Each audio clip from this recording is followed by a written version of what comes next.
of Sodor had been hit by strong winds, making life difficult for the engines. Trains were often delayed, if not cancelled, due to line obstructions. One evening, as the gale howled outside, the big engines were huddled in the shed, accompanied by Daisy, the diesel rail car.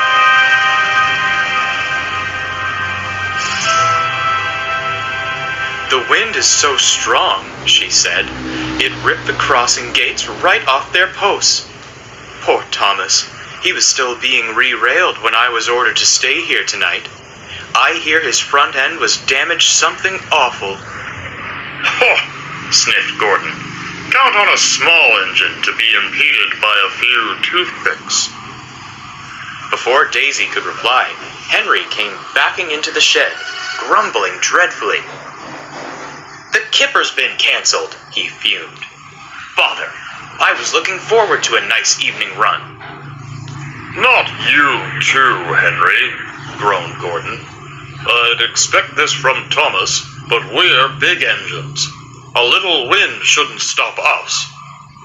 "That controller's orders, Gordon," Henry retorted. "He doesn't think the vans can withstand the strength of the gusts." "You're just being silly," Gordon yawned. "You watch me tomorrow. I'll be right on schedule, whatever the weather." And with that, he fell asleep, leaving Henry brooding.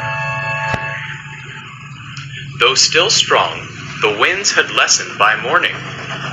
Gordon had just left on his first express run, but was not enjoying himself. Speed restrictions were in place, and no matter how fast he tried to go, his driver held him back. "Calm down, Gordon," scolded the driver. "I've already got the storms to worry about. I don't need you trying to buck me out of the cab." It's shameful, Gordon grunted, and begrudgingly slowed down as the wind swirled around him.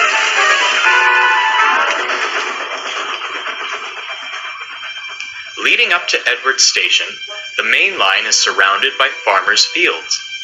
One farmer, who worked closer to the line, had recently built a small shed for his equipment. He was pleased with his handiwork, but didn't realize how light the structure was. Too easily, the strong winds picked up the shed and blew it across the field. Gordon was beginning to feel uncomfortable. The winds had picked up again, and cold rain stung his face as he forged along the line. "I can't see a thing," he groaned. "That makes two of us, old boy," grunted the driver. "If we can just make it to—" "Good grief! What's that?" Gordon cracked open his eyes. A dark shape loomed on the line ahead.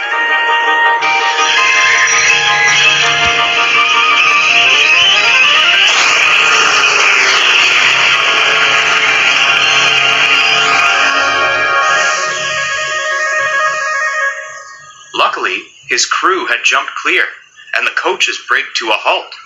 Remnants of the broken shed clung to his front end, and he felt rather sore. When the winds died down again, James came to take the express to the end of the line. With Edward banking him up the hill, the only engines available to help Gordon were Bill and Ben. "You're a sight for sore eyes," teased Ben. "Bent buffers, worn brakes, busted boiler. That's not the make of a proper engine. By the looks of it, he wouldn't even make a proper shed," laughed Bill. Gordon felt too worn out to retort.